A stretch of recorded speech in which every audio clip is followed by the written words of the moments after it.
I do try to find obscure Wii games to review, and when I got this request to do this game, I was excited to play it. It's not every day that someone requests a game that I've never heard of, but maybe it was a good thing I haven't heard of it, because Girlz.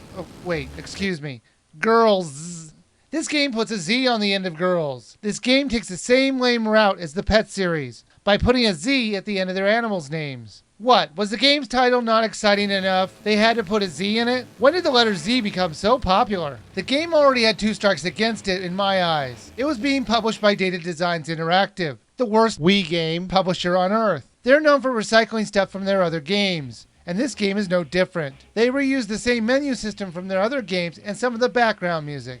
Girlz Racing was about as much fun as a root canal, and almost as painful to play. The publisher needs to be taken to task by Nintendo themselves for their complete lack of quality and care in the games they're porting onto the Wii. That's right, I said it was a port. This would be the 3rd time this game has been out for a system. The first was a PC title, then a PS2 game, and after 2 years had passed, they released it for the Wii. It's truly shameful. The controls were extremely loose, but if you really tried, you could play with them, which is a step up from their other games that they have produced. So I guess that's a positive. You use your Wiimote like a steering wheel and you turn it from side to side to move it left to right, just like Mario Kart Wii. And to use items, you jerk your Wiimote forward. You use the 2 button to accelerate and the 1 button to back up. The gameplay levels itself are hit and miss. There were levels that weren't too bad, they were just badly designed. Either the track had too much extra stuff that would confuse you on which way you're supposed to go, or they would consist of a bunch of tight turns that there was no way to make using the slippery controls they cripple you with.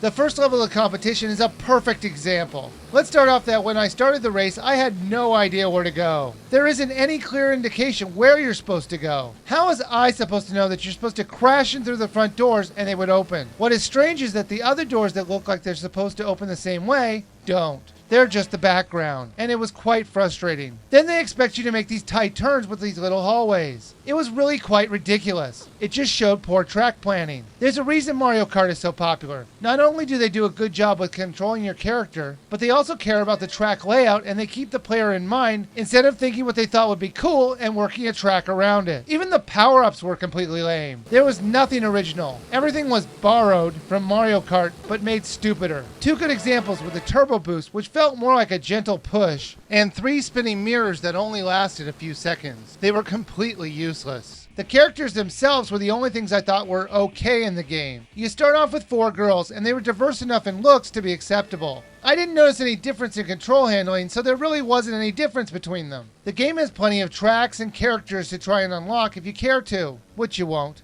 Please do not buy or rent this game, as it will only encourage the publisher to port more of this crapware to the Wii. In my Anubis 2 review, I show the list of the quality assurance team. This time I'm going to leave you with what I assume is an inside joke from the programmers.